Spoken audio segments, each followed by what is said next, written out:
பிதாவாகிய தேவனையும் ஆண்டவராகிய இயேசு கிறிஸ்துவையும் அறிகிற அறிவினாலே கிருபையும் சமாதானம் பெருகுவதாகவும், இந்த 6வது மாதத்தின் முதல் நாளிலே தேவன் நம்மை அவருடைய சன்னிதானத்திலே கொண்டு வந்தது நோக்கம் முழுவதும் பலமாய் நிறைவேறுவதாக.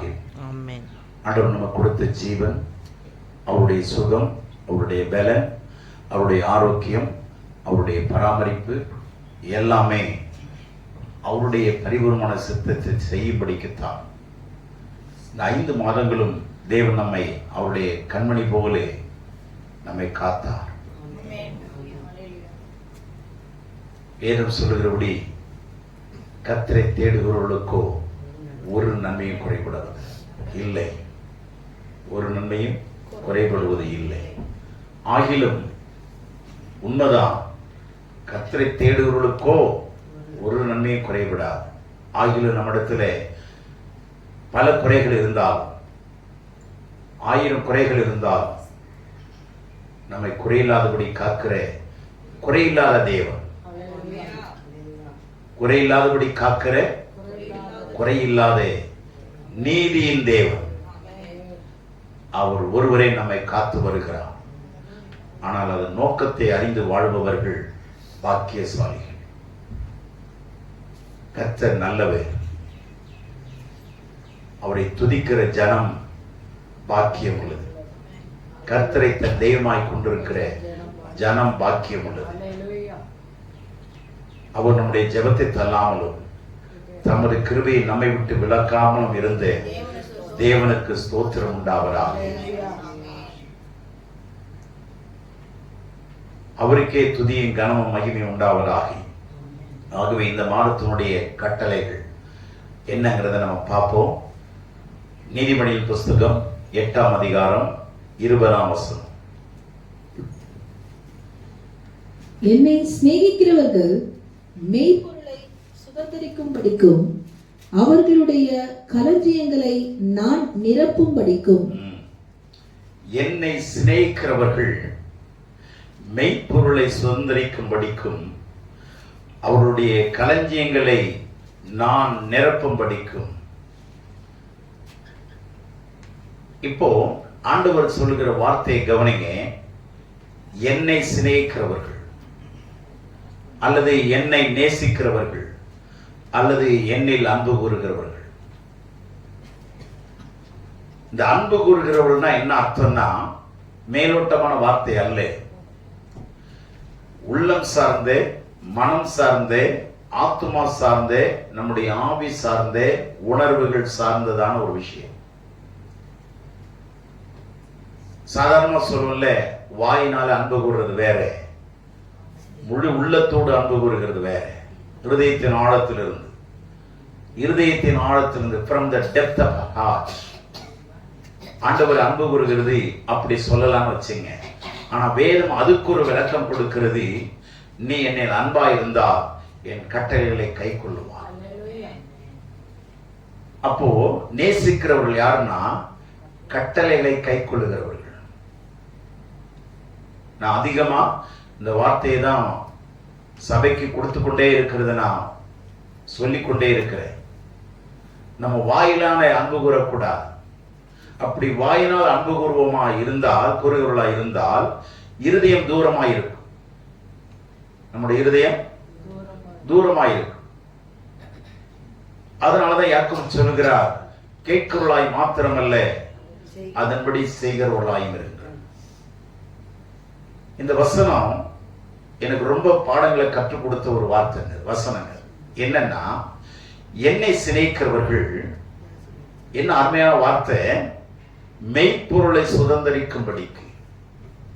தேவன் என்ன விரும்புறாருன்னா, யாரெல்லாம் என்னை மனதார உண்மையாக சிநேகிக்கிறாங்களோ, அன்பு கூறுகிறார்களோ, என் கட்டளைகளையும் கற்பனைகளையும் கை கொள்ளுகிறார்களோ, அவர்களுக்கு மெய்ப்பொருளை சுதந்தரிக்க நான் அவர்களை அழைத்திருக்கிறேன். மெய்ப்பொருளை நல்ல கவனிங்க. ஆண்டவர் சொல்லுகிறார், செம்மையானவர்களுக்கு என்னுடைய மெய் ஞானத்தை வைத்திருக்கிறேன். அங்க நீதிமானுக்குன்னு இருக்கு தமிழ்ல, ஆனா நீதிமானுக்கு கிடையாதுங்க. செம்மையானவர்கள்.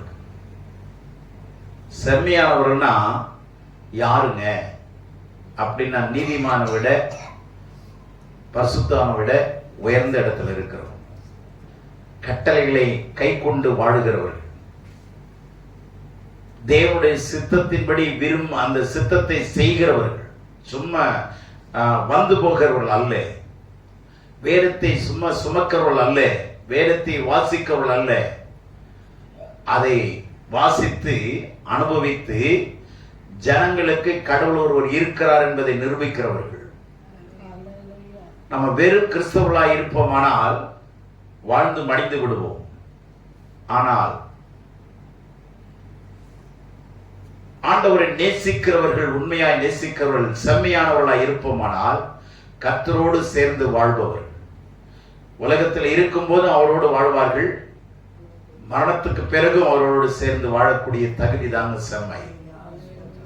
செம்மையானவர்களுக்கு தேவன் மெய்ஞானத்தை வைத்திருக்கிறார். வைத்து வச்சிருக்கிறான்னா அதை விட இன்னும் ஆழங்க. வச்சிருக்கிறேங்கிறது வேற, ஸ்பெஷலா நான் உங்களுக்குன்னு வச்சிருக்கிறேன்னு அர்த்தம். ஸ்பெஷலா நான் உங்களுக்கு என்று தனியா நான் எடுத்து வச்சிருக்கிறேன். ஆண்டவர் சொல்றாரு, செம்மையானவர்களுக்கு என்னுடைய மெய்ஞானத்தை வைத்திருக்கிறேன். தேவனுடைய பிள்ளைகளே, நம்ம கிறிஸ்துக்குள்ள வளர்வர்களா இருக்கணும், தேயிறவங்களா இருக்கக்கூடாது. 5 மாசத்துல எவ்வளவு 4 முழங்கால் படிட்டு ஜெபம் இருப்போம்,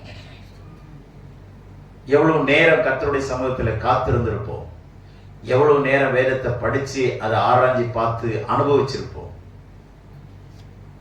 வாயினால் அன்பு கூறுகிறது வேறங்க.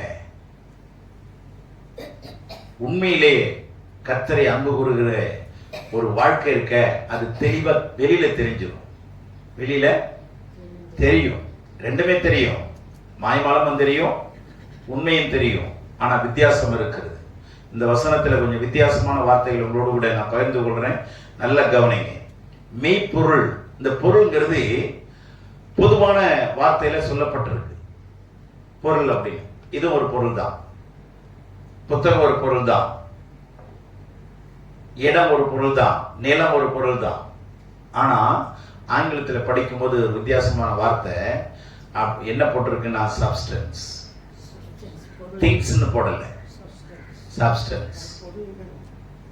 இந்த வார்த்தை எங்க பயன்படுத்தப்பட்டிருக்குன்னா, எபிரேயர் 11:1 பயன்படுத்தப்பட்டிருக்கு. தமிழ்லயும் இல்ல, அது ஆங்கிலத்தில் இருக்கு. எபிரேயத்தில் அப்படிதான் இருக்கு, சப்ஸ்டன்ஸ். சரி, என்னங்க திங்ஸுக்கும் சப்ஸ்டன்ஸுக்கும் என்னங்க வித்தியாசம்? ரெண்டுமே பொருள் தான் தமிழ்ல எழுதியிருக்கு, பொருள்.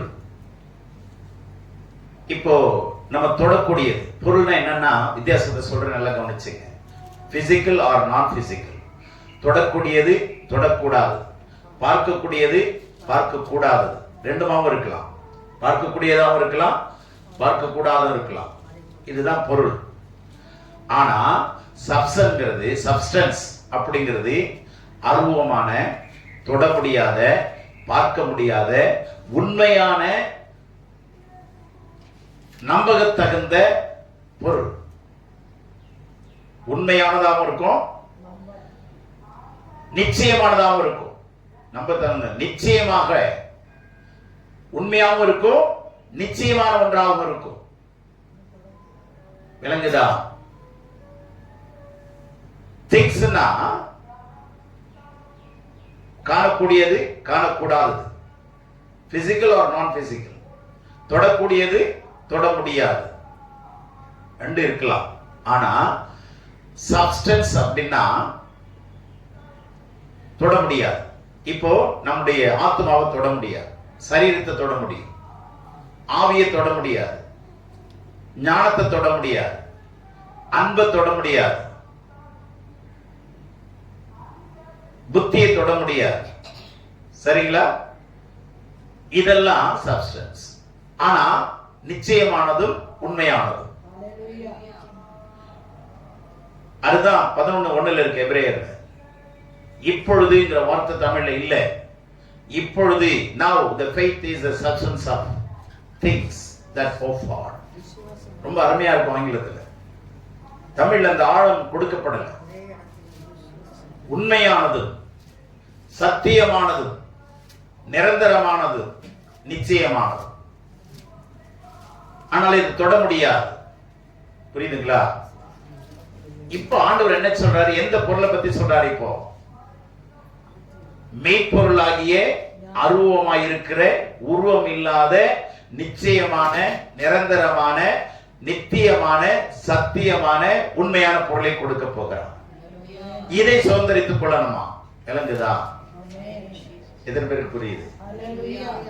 சரி, இந்த பிசிக்கல் தொடக்கூடிய பார்க்கக்கூடிய பொருள் எல்லாமே அதையும் ஆண்டவர் தருவாரா இல்லையா? உண்ண உணவு, உடுக்க உடை, இருக்க உறைவிடம், மூன்றையுமே தேவன் தருவார். தேவன் தம்முடைய பிள்ளைகளுக்கு இதெல்லாம் தருவார். எல்லாம் தெரியுது இல்ல? இது மத்தேயு 6ஆம் அதிகாரத்துல பார்க்கிறோம். நீங்க இதுக்காக கவலைப்படாதீங்க, இதுக்காக கவலைப்படாதீங்க. என்னுடைய நீதியையும் என்னுடைய ராஜ்யத்தை தேடுங்கள் முதலாவது, அப்பொழுது இவரெல்லாம் உங்களுக்கு கூட கொடுக்கப்படும். அப்போ ஒரு மனுஷனுடைய ஐஸ்வர்யத்தையோ அவனுடைய உயர்ந்த நிலையை வைத்தோ கர்த்தர் அவனோடு கூட இருக்கிறார் என்று நிர்மாணிக்க முடியாது. ஏன்னா உலகத்தானும் ஐஸ்வர்யவனாக இருக்கிறான், எல்லா வசதி வாய்ப்புகளோடு இருக்கிறார்கள். நாமும் இருக்கிறோம் அப்படின்னா அது வித்தியாசம் அல்ல. இந்த மெய்ப்பொருள் யார்கிட்ட இருக்கோ அவங்க தான் வித்தியாசமானவர்கள். அல்லேலூயா. இந்த மெய்ப்பொருள் தான் அன்பு, சந்தோஷம், சமாதானம், ஞானம், புத்தி, அறிவு, நிதானம், இது எல்லாமே மெய்ப்பொருளோட இணைஞ்சது. இதை சுதந்திரிக்கும்படிக்கு நான் உங்களை வைத்திருக்கிறேன். என்னை சிநேகிக்கிறவர்களுக்கு மெய்ப்பொருளை சுதந்திரிக்கும்படிக்கு. இந்த உலக பொருளை சுதந்திரிச்சு வச்சிருந்தோம் அப்படின்னா அது இம்மைக்கேற்ற ஒரு தேவைதான், தேவைக்கு மிஞ்சி தான் வச்சிருக்கிறோம். ஆனா அதெல்லாம் அழியக்கூடியது, நம்மோட என்ன பண்ணாது, வராது. சரி, மாத்தி சொல்லணும்னா இது மெய்ப்பொருள் கிடையாது. இது இப்ப இருக்கிறது எல்லாமே. அப்ப வேற மாதிரி சொல்லணும்னா என்ன பொருள்? இது பொய்யான பொருள். இந்த வாழ்க்கை பொய்யான வாழ்க்கை, வச்சிருக்கிற பொருளே பொய்யான பொருள். சரி, அதை வச்சிருக்கிறத விடுங்க, நம்ம உடம்பே பொய்யான பொருள். இன்னைக்கு இருக்கு, நாளைக்கு போயிடும். மெய்ப்பொருளை கடவுள் வைத்திருக்கிறார். இதை சுதந்திரித்துக் கொள்ளுங்க, இதற்கு பிரயாசப்படுங்க, இதற்கு கற்பை வேதனைப்படு. பவுல் என்ன சொல்லுகிறார்? கிறிஸ்து உங்களில் உருவாகும் அளவு, உங்களில் உருவாகும் அளவு நான் கற்ப வேதனைப்படுகிறேன். நம்ம கற்ப வேதனைப்பட்டு தான் காலையில் வந்திருக்கிறோம் இல்லையா? எவ்வளவு கஷ்டப்பட்டு எழுந்து, எவ்வளவு கஷ்டங்க, தூக்கத்தெல்லாம் இழந்துட்டு வர்றாங்க. கொஞ்ச நாள் படுக்கலான்னு பார்த்தா அதை விட மாட்டேன்றான், வருத்து எடுக்கிறாங்க. வரலனாலும் வம்பு, வந்தாலும் வம்பு. என்னங்க இது? எவ்வளவு கஷ்டங்க இது. அனைவருக்கு கஷ்டமா இருக்கலாம், ஆனா பழகினவங்களுக்கு கஷ்டம் கிடையாது.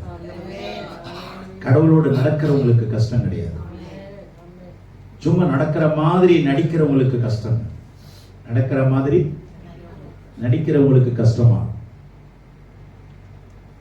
எத்தனை மணிக்கு எழுந்தாலும் படுத்தாலும், லேட் நைட் 1 மணிக்கு படுத்தாலும் 4 மணிக்கு எழுந்துதான் ஆகும். நீங்க நினைப்பீங்க அது உங்க வேலைங்க, சரியா? ஆனா அதுலயும் உண்மையா இருக்கணும்ல. நான் இங்க 5 மணிக்கெல்லாம் வந்து உட்கார்ந்து படிச்சுட்டு இருக்கிறேன், 5 மணிக்கு. அப்ப எத்தனை மணி எழுந்திருக்கு? நம்ம என்ன பண்றோம்? எவ்வளவு முன்னாடி ஆயத்தமா வரும்? சும்மா மெய்ப்பொருளை சம்பாதிக்க முடியாதுங்க. அழிந்து போகிற பொருளை சம்பாதிக்கிறதுக்கு எவ்வளவு கஷ்டப்படுறோம், எவ்வளவு பிரயாணம் பண்றோம், எவ்வளவு வெயில்ல நிக்கிறோம். கடின உழைப்பு தப்பு இல்லை. ஆனா மெய்ப்பொருளை சம்பாதிக்கிறதுக்கு அதை விட எப்படி நம்ம உற்சாகமா இருக்கும். டேவிட்சன் மிகப்பெரிய ஒரு மிஷனரி, வாலிப பையங்க, 24-28 வயசு கூட கிடையாது. சுரங்க தொழிலாளி, அவனுடைய லைஃப் எல்லாம் படிச்சு பாரு. 1000 அடி 2000 அடி கீழே போய் வேலை செய்யணும்னா எவ்வளோ தலை மேல மரணத்தை வச்சுக்கிட்டு தான் வேலை செய்வான். திடீர்னு நினைக்கிறதுக்கு முடியும் கூட நேரம் இல்லைங்க. திடீர்னு மண் செஞ்சு எல்லாரும் மூடிடும். இவன் பொழுது காலி ஆயிடுவான். அந்த சூழ்நிலை வேலைக்கு போற மனுஷன் எல்லாரும் 9 மணிக்கு வருவாங்கன்னா இவர் 8 மணிக்கு என்ட்ரன்ஸ்ல நிற்பார். என்ன பண்ணுவாருங்க? 8 மணிலேருந்து 9 மணி வரைக்கும் சுவிசேஷம் அந்த என்ட்ரன்ஸ்ல சொல்லிக்கிட்டே இருந்து 8:55 கூட போய் உள்ள போயிடுவார். வேலையை 4 மணிக்கு முடிச்சு எல்லாரும் 4 மணிக்கு வெளியே வருவாங்க. இவர் 3 மணிக்கு முடிச்சுட்டு 3 மணிக்கு என்ட்ரன்ஸ்ல வந்து நிற்பார். திரும்பி இந்த 3லேருந்து 4 மணி வரைக்கும் மெசேஜ் தொடர்ந்து 1 மணி நேரம் பேசிட்டே இருப்பார். சுவிசேஷத்தை சொல்லி ஆயிராத தூக்கம் இல்லைங்க. உழைப்பு அதிகம், சரீர உழைப்பும் எவ்வளவு சீக்கிரம் முன்னாடியே முடிக்கணுமா இல்லையா? அப்ப எவ்வளவு வேகமா வேலை செய்யணும். அப்ப சரீரத்துக்கு அவர் என்ன கொடுக்கல? ரெஸ்ட் கொடுக்கல. தூக்கம் இல்லை. 7 மணி எந்திரிக்கணும். கடின உழைப்பு. 28 வயசுல மரித்தார். அந்நிய நாடு, சொந்த நாடு இல்லை. அவருடைய மரணத்தை 14 நாட்கள் கப்பலிலே அந்த சரீரம் கொண்டு போகப்படுகிறது இங்கிலாந்து தேசத்துக்கு 14 நாள் கொண்டு போகப்படுகிறது.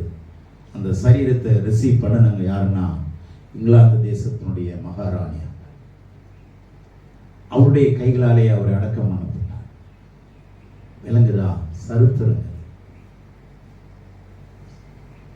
அவரெல்லாம் மெய்ப்பொருளை சம்பாதிச்சுப்பாரா இல்லையா? நம்ம உழைப்பு எவ்வளவு யோசிச்சு பாருங்க. அதனாலதான் மிஷனரிங்களுடைய வாழ்க்கையை படிங்கன்னு சொல்றேன். இயேசுனுடைய வாழ்க்கையை படிச்சு நமக்கு இன்னும் உணர்வு வரல.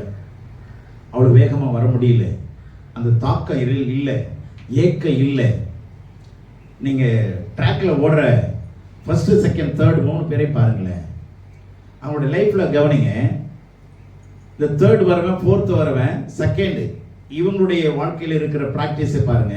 ஃபர்ஸ்ட்ல வரவனுடைய பிராக்டிஸை பாருங்க. வித்தியாசம் இருக்குமா இல்லையா? போய் அவங்களை இன்டர்வியூ பண்ணி பாருங்க. தம்பி எவ்வளவு நாளா 10 செகண்ட்ல 100 மீட்டர் ஓடி இருக்கிறான், நீ எப்படி 9 செகண்ட்ல வந்த? அவனை இன்டர்வியூ பண்ணி பாருங்களேன். அவன் என்ன சொல்லுவான்னு பாருங்க. நான் சாப்பாட்டில் கண்ட்ரோலா இருப்பேன், தூக்கத்தில் கண்ட்ரோலா இருப்பேன், பிராக்டிஸ்ல டெய்லி ஒரு நாளை விட இன்னொரு நாள் நான் மிஞ்சி இருப்பேன். நேற்று 10 செகண்ட்ல ஓடினேன், இன்னைக்கு 9.75 செகண்ட்ல. ஒவ்வொரு செகண்ட் வர்றது ரொம்ப ஒரே நாள்ல வர முடியாதுங்க. அந்த 1 செகண்ட் முன்னாடி வரதுக்கு எத்தனை நாள் உழைச்சிருக்கணும்னு பாருங்க. சாதாரண ஒரு கிரீடத்தை வாங்குறவன் இந்த உலகத்துல கோல்டு கப்பு கொடுக்கறாங்க, எத்தனையோ விருதுகள் கொடுக்கறாங்க, எவ்வளவு உழைச்சிருக்கிறாங்க. ஆனா கர்த்தரால விருது பெறணும்னா நம்ம என்ன பண்ணணும்? மெய்ப்பொருளை சுதந்தரிக்கும்படி. என்ன பொருள்? The substance, reality, assurance. ஆமென். இது அழியாதது, யாராலையும் இது கொடுக்க முடியாது. Nobody can give you. அதை சுதந்தரிக்கும்படிக்கு இன்னைக்கு தான் அந்த வார்த்தையை நான் கொஞ்சம் ஆராய்ஞ்சு பார்த்தேன். சப்ஸ்டன்ஸ் ஏன் போட்டிருக்கு, ஏன் திங்ஸ் இல்லை? அப்பதான் நான் கவனிக்கும் போதுதான் இந்த அர்த்தங்கள் வேதம் கொடுக்குது. அழிந்து போகிற அல்ல, பொருள் அல்ல, தொடக்கூடிய பொருள் அல்ல, தொடக்கூடாததும் நித்தியமானதும் நிரந்தரமானதும் அழியாததுமான மெய்ப்பொருள். அல்லேலூயா. ஏன்னா ஒரு மெய்ப்பொருளை உள்ள வச்சிருக்கிறாரு. அல்லேலூயா. கடவுள் மனிதனை செம்மையானவனாக படைத்திருக்கிறார். அதற்குள்ளே அவருடைய சாயலை வைத்து படைத்திருக்கிறார். அல்லேலூயா. ஆமா, நித்தியமான வாழ்வை நமக்குள்ளே வைத்திருக்கிறார். நித்திய வாழ்க்கையும் அவனுக்குள்ளே வைத்திருக்கிறார். பிரசங்கி 3:11. என்ன வாழ்க்கை?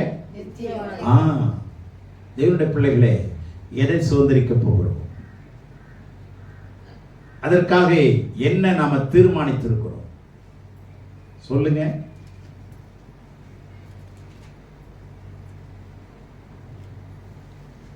ஆண்டவரை சிநேகிக்கிறவர்களுக்கு நித்திய பொருளை கொடுக்கிறார். அவர் எப்படி இருக்கிறார் தெரியுமா? அவரை சிநேகிக்கிறவர்களுக்கு அவர் கொடுக்கிறது ஒண்ணு. அவர் எப்படி இருக்கிறார் தெரியுமா? நெகேமியா 1:5 சொல்றாரு, என்னில் அன்பு கூர்ந்து என் கற்பனையை கை கொள்ளுகிறவர்களுக்கு உடன்படிக்கையும் இரக்கத்தையும் காக்கிற மகத்துவம் பயங்கரமான தேவன். என்ன அருமையான வார்த்தை தெரியுமா? இந்த வார்த்தையை 1995 புகுந்தமல்லியில ஒரு நாள் பேசியிருக்கிறார். 95. ஆனா அந்த அளவுக்கு எனக்கு விவரம் இல்லை. ஆனா அந்த வார்த்தையில அவ்வளவு வல்லமை இருக்கு.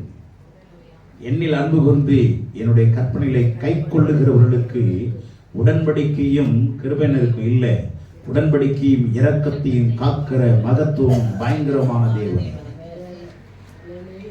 பரலோகத்தின் தேவனே ஆரம்பிப்பார். Thou art most terrible and majestic God, most high God. Hallelujah. மகத்துவம் பயங்கரமானது. He is so majestic and terrible God. யாருக்கு? அன்பு கூர்ந்து கற்பனைகளை கை கொள்ளுகிறவர்களுக்கு என்ன செய்யறாரா? உடன்படிக்கையும் இரக்கத்தையும் காக்கிறாரா. யாருக்கு? அன்பு கூறுகிறவர்கள். விசுவாசிகளுக்கு எல்லாருக்கும் இல்லைங்க. அன்பு கூறுகிறவர்களுக்குன்னா நிறைய அர்த்தம் இருக்குங்க. அன்பு கூறுகிறவர்கள் என்ன செய்வாருன்னா எப்பொழுதும் உண்மையா இருப்பார், எப்பொழுதும் எல்லாவற்றிலேயும் உண்மையா இருப்பார்.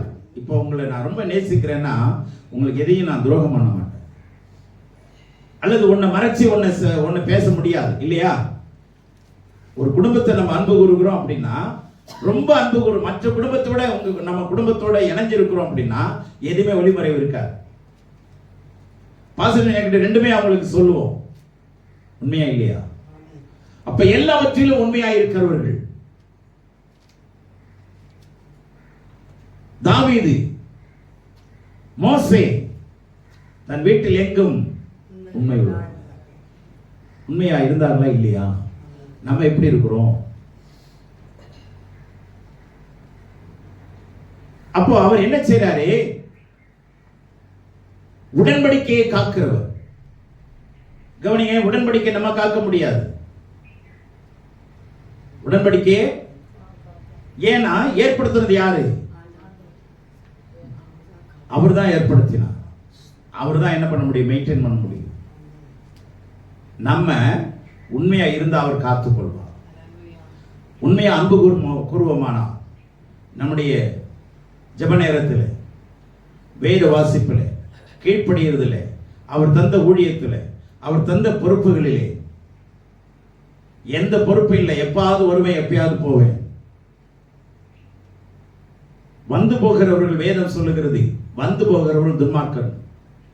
அதை ஞாபகம் வச்சுங்க. அந்த வசனம் எனக்கு படிச்ச பிற்பாடு எனக்கு ரொம்ப கொஞ்சம் உள்ளத்துல கொஞ்சம் பயம் அதிகமா வந்தது. எந்த ஸ்தலத்துக்கு?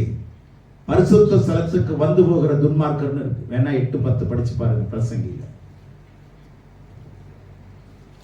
குடும்பத்தில் அப்படி வந்து போவோமா? குடும்பமும் தேவனுடைய ஆலயம் 2:1 ஏற்கனவே சொல்லியிருக்கிறேன். 2 இடத்துலையும் கடவுள் அவர் ஒருவர் தான் தலைவர். நம்முடைய ஆண்டவராக இயேசு தேவகுமாரனாக இயேசு கிறிஸ்து ஒருவரே தலைவராக இருக்கிறார். சபைக்கும் தலை அவர்தான், குடும்பத்துக்கு தலை அவர்தான். 2 இடத்துலையும் தலை அவராக இருக்கிறதுனால அவருடைய கட்டளை 2 இடத்துலையும் அப்ளிகபிள் ஆகும். அப்ப குடும்பம் வேற மாதிரி, சபை வேற மாதிரி நடக்குதுன்னா குழப்பம் நமக்குள்ள அதிகமா இருக்குதுன்னு அர்த்தம். கீழ்ப்படியாமைகள் அதிகமா இருக்குதுன்னு அர்த்தம். மீறுதல்கள் அதிகமா இருக்குதுன்னு அர்த்தம். இது 2 இருந்ததுன்னா குடும்பத்துல இருள் இருக்குதுன்னு அர்த்தம். ஆண்டவர் நம்மை சொல்லுகிறார், நித்திய பொருளை சுதந்திரிக்கும்படிக்கு, நித்திய பொருளை சுதந்திரிக்கும்படிக்கு, மெய்ப்பொருளை சுதந்திரிக்கும்படிக்கு. ஆண்டவரும் ஆண்டவருடையது எல்லாமே மெய்ப்பொருள் தாங்க. எல்லாமே மெய்யான பொருள், the real substance. இந்த வார்த்தை எவ்வளவு அருமையான வார்த்தை! எப்படி ஆவியானவர் எழுதியிருக்கார் பார்த்தீங்களா? அது பொருள் இல்ல, this is substance. பொருள் அழியக்கூடியது, substance அழியாது. சரிங்களா? இப்போ விளையாட பெற்ற கல்லு பூமியில இருக்கு, அழியுமா? அழியுமா? ஆண்டவர் நம்மை விளையாட பெற்ற ஜீவ கற்களாய் வைத்திருக்கிறார். அல்லேலூயா. சப்ஸ்டன்ஸ்ங்கிற வார்த்தை எவ்வளவு ஆழமா இருக்கு பாத்தீங்களா? சாதாரணமா நினைக்கிறோம் faith is a substance. faith is a substance. காம்பவுண்டுக்கு எலிமெண்ட்டுக்கு வித்தியாசம் இருக்குங்க. சயின்ஸ்ல படிச்சீங்கன்னா காம்பவுண்ட் வேற, எலிமெண்ட் வேற. காம்பவுண்டுங்கிறது 4 பொருள் சேர்ந்த ஒன்று, மிக்சர் கலப்பது. ஆனா எலிமெண்ட்ங்கிறது கலக்கவே முடியாது, அது ஒரிஜினல். புரிஞ்சுதா? அதோட வேற ஒண்ணுமே சேராது. செம்போட தங்கத்தை இணைக்கலாம், செம்போட எனக்கு தான் அது வந்து என்னவா மாறுது, அதனுடைய கேரக்டர் மாறிடும் இல்லையா? 916 அதுலயும் லைட்டா இருக்கு. பியூர் கோல்டு எதுலுமே கிடையாது. ஆனா விசுவாசம் ஒண்ணுதாங்க பியூர் கோல்டு. விசுவாசத்தோட நம்பிக்கை சேராது, விசுவாசத்தோட அவிசுவாசம் சேராது, விசுவாசத்தோட அவநம்பிக்கை சேராது, விசுவாசத்தோட கீழ்ப்படியாம சேராது. விசுவாசம் ஒண்ணுதான். It's just like an element, substance, divine substance. தெய்வீகமான மெய்ப்பொருள் அது.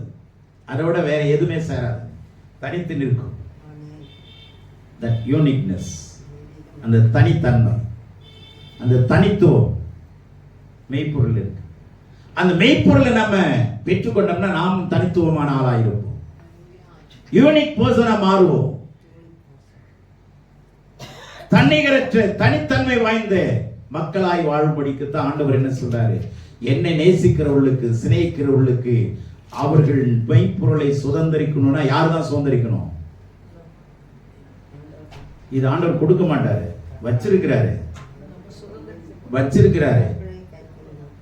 அதை சுதந்திரிச்சுக்கிறது வேலை நம்முடைய வேலை. புரிஞ்சுதா? ஆண்டவர்கிட்ட எல்லா மெய்ப்பொருளும் இருக்கு. யாரெல்லாம் அவர்களை நேசிக்கிறோமோ, those who loves him, அவரை நேசிக்கிறவர்கள். ரொம்ப அழகா இருக்கு. நித்திய மெய்ப்பொருளை சுதந்திரிக்கும்படிக்கும் அவருடைய களஞ்சியங்களை நான் நிரப்பும்படிக்கும். களஞ்சியம்னு சொல்லல, களஞ்சியங்கள், ஸ்டோர் ஹவுஸ், ட்ரெஷர்ஸ், களஞ்சியங்கள். ஏன் களஞ்சியம்னு சொல்லல? களஞ்சியங்கள் ஏன் போட்டிருக்கு அப்படின்னா, என்னென்ன களஞ்சியங்கள் இருக்கு, எவ்வளவு ஸ்டோர் ஹவுஸ் இருக்கு? ஸ்டோர் ஹவுஸ்னா பிரிச்சு வச்சிருப்பாங்க இல்லையா? இது தங்கம், இது வெள்ளி, இது மாணிக்கம், இது வைடூரியம் இல்லையா? இது மாதிரி களஞ்சியங்கள் இருக்குதான் உள்ள. விளங்குதா? இப்போ எத்தனை பேர் புரியுது? ஞானங்கிற ஒரு டிபார்ட்மெண்ட், ஞானத்தோடு சேர்ந்த பக்கத்திலேயே பொண்ணு மாப்பிள்ள மாதிரி விவேகங்கிற ஒரு டிபார்ட்மெண்ட், ஒரு ஸ்டோர் ஹவுஸ். அடுத்தது நாலேஜ், அது பக்கத்துல அண்டர்ஸ்டாண்டிங், இதுக்கப்புறம் டிஸ்கிரிஷன், நிதானம். இது எல்லாமே ஸ்டோர் பண்றதுக்கு ஒரு களஞ்சியத்தை உள்ள வச்சிருக்கிறார். இதை யாரும் நிரப்புவாரா? இது நம்ம நிரப்ப முடியாது. அவர் நேசிக்கிறவங்களுக்கு தான் நான் நிரப்புவேன் சொல்றார். நான் சபையை கட்டுவேன், நான் நிரப்புவேன். I will fill your storehouse. Treasures. ட்ரெஷர்ங்கிறது என்ன? பொக்கிஷங்க, பொக்கிஷ சாலைகள். ட்ரெஷரிஸ் இருக்கு பாத்தீங்களா? Government treasuries. அதுல முக்கியமான விஷயங்கள் அங்க இருக்கும். இங்க ஒரு ட்ரெஷரிஸ் ஆண்டவர் வச்சிருக்கிறார். இதுக்குள்ள ஆண்டவர் நிரப்புவார். யாருக்கு? அவரை உண்மையாய் நேசிக்கிறவர்கள், அவருடைய திட்டத்தையும் சித்தத்தையும் அறிந்து செய்கிறவர்களுக்கு. சோம்பேறிகளுக்கு கிடையாது. யாருக்கு கிடையாது? சோம்பேறி கந்தையை அணிவிப்பான். இன்னும் சொல்ல போனா சோம்பேறி கீழ ஆடுகிற கதவை போல இருக்கிறான். இன்ஜஸ் இருக்குல்ல, அதுல கதவு என்ன பண்ணுது? அது வேலையே என்னதான்? முன்ன போகும் பின்ன வரும், மூடும் திறக்கும், போவும் வரும். அவ்வளவுதாங்க. போவோம் வந்துருவானா, ஆடிட்டே இருக்கும். அந்த இடத்தை விட்டு மாறாது. நான் போவேன், அதே இடத்துல உட்காருவேன், அதே இடத்துல இருந்து வெளியே போயிருவேன். வேற இடத்துல உட்கார மாட்டேன், அதே இடத்துல. கதவு வேற மாறவே மாறாதுங்க. டைரக்ஷன், அதாவது அந்த டைரக்ஷன் தான் போயிட்டு இருக்கும், வேற டைரக்ஷன் திரும்பி ரிவர்ஸ்ல வராது. ஆனா வேதம் சொல்லுது, சோம்பேறி எப்படி ஆடுறானா? கீழ் மலையில இருக்கிற கதவு போல. என்ன பிரயோஜனம்? ஆனா அது கதவு அது வேலையை செய்து உண்மை. ஆனா சோம்பேறி அது மாதிரி இருக்கிறாங்கிறது பிரச்சனை. சோம்பேறி என்ன பண்ண மாட்டான்? ஏதாவது ஒரு வேலையை விட்டு பாருங்களேன், ஏன் சாக்கு சொல்லுவான். அங்க வேதம் சொல்லுது, வழியில சிங்கம் இருக்குது, ஐயோ என்னால போக முடியாது. வழியில புலி இருக்குது, ஐயோ என்னால போக முடியாது. இது மாதிரி சாக்கு போக்கு சொல்லிட்டு உட்கார்ந்து இருக்கிறவங்க தான் சோம்பேறி. காலையில் எழுந்திருக்க முடியாது, ஐயோ என்னங்க நீங்க 5:30 மணிக்கெல்லாம் வச்சிருக்கீங்க, 6:30 மணிக்கெல்லாம் வச்சிருக்கிறீங்க என்று நிறைய கேள்வி கேட்பாங்க. உங்க சர்ச்சை எத்தனை மணிக்கு? 6:30 மணி. எல்லாரும் வந்துடுறாங்க. மத கேள்வி, அடுத்த கேள்வி இதுதான். பெஞ்சமின் வந்தாரு, அதே கேள்வி தான் கேட்டான். 6:30 வந்துடுவாங்களா? பெஸ்ட் டைம் ஆச்சே, அப்ப நானும் வந்துடுறேனே. அங்க வந்தாரு அவர். எல்லாமே 8:30 9க்கு தான் வருவாங்க. 9 10 மணிக்கு தான். 10 மணி சர்ச் எல்லாம் இருக்கு, 8:30 மணி எல்லாம் இருக்குது. நீங்க என்ன 6:30 வச்சிருக்கீங்க? அது ரொம்ப காலமா அவங்க வச்சிருக்கிறோம். இது என்னங்க வித்தியாசமா இருக்கு?